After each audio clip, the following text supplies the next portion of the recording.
All right, this was C class number 6. We started with Uptown Shuffle. Uptown Shuffle today, we did a jazz square. So first we started out with a clap on 8. 8, 1, 2, 3, 4, 5, 6, 7, 8. 1, 2, 3, 4, 5, 6, 7. Again, 1, 3, 5. Mambo. 1, 2, 3, 4, 5, 6, 7.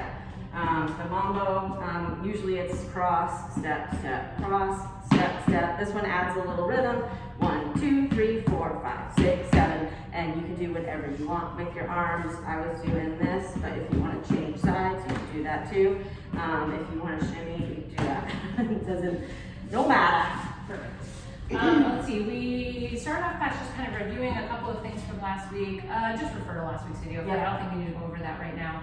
And then we started off by talking about jockeying. So whenever the music is faster, talked about different ways of jockeying, and we encourage you to listen to music, try it on your own so you can find the way that feels best to you. But one idea is that instead of just sort of pulsing heavy on every single beat, get that pulse from either really deep inside you, but also trying to pulse on every other beat. So this like boom, ba, da, da, da, da, boom, ba, da, boom, ba, da, and then start into whatever you're going to do for dancing.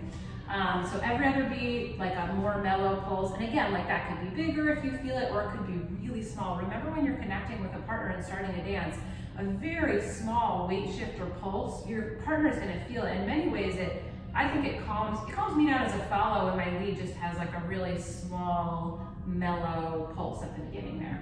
So the idea is just to like find the inner calm before starting a fast song. We also said you could, for example, do an every other beat pulse, and then right before the music starts, a 5, 6, 7, 8, if that helps your feet to kind of get going in the rhythm you're about to do. One person in class asked, if you're doing this mellow pulse, would you then start off with kind of a mellow move, like a mellow stepping circle or something? Sure, that could work. You could also, depending on the music, just go right into swing outs. It doesn't really matter, but just kind of trying to find your way into a fast song in a calm manner. That's it. Yep. Then we did some lazy fast dancing tonight, speaking of getting a little more calm. We started off, actually we just show real quick this footwork. We just did this quick, quick, slow, a quick, quick, slow. So it's just your 8-count footwork replacing slows where there were triples. We did some circles. We did quick, quick, slow, quick, quick, slow. We did the other way, quick, quick, slow. We talked about leads, just moving your own body, your own center, and keeping your feet right underneath you. Follows because you don't know what direction you're going. It doesn't need to be some big out rock step for either one of you. Leads or follows, just keeping those feet right underneath your body wherever you go. Then we did a little new move. I think we should go sideways for this business. So we did boom ba da, boom ba, boom ba ba ba, boom ba da da, boom. So this move really emphasizes not only can you dance to pretty fast music doing it without losing a lot of energy, it also emphasizes the connection between center and frame, because in order to lead this, here at the beginning, first is frame for that. Actually, maybe if I show it here, right? Oh, maybe if I show it here, right? Boom, ba, da. I'm using our frames to tell Jen, hey, we're gonna keep going in this direction, really solid frame. Then as we catch here, I'm catching Jen's frame here, she has to be really connected so that she can feel that stop. And then I'm giving little tiny stops along the way. And then when I'm ready, boom, ba, ba, giving that little spin at the end. So again, leads, keeping that connection really small and light so the follows don't kind of overcommit to one side or the other, and then follows responding with that nice frame and centered connection so we can make these moves happen. So we played around with that. Last thing we did was put on a song that had like more bigger instrumentation and feeling, and then smaller noodly solos and a drum solo.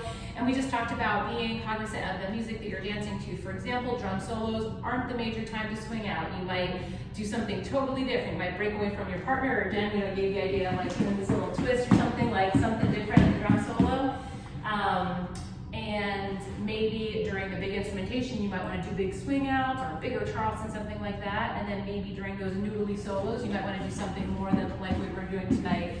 Sorry, I did 6 count instead of 8. Oh boy, now we're on the wrong feet altogether. Boom, ba, da. We might want to do something a little more like we were practicing tonight. Boom, ba, da, da, da. Right? Because it's not this like really big movement, it's sort of smaller movement. So just talking about connecting with that music when you're practicing, when you're dancing out on the social dance floor, thinking about it. That's it. Good job today, you guys.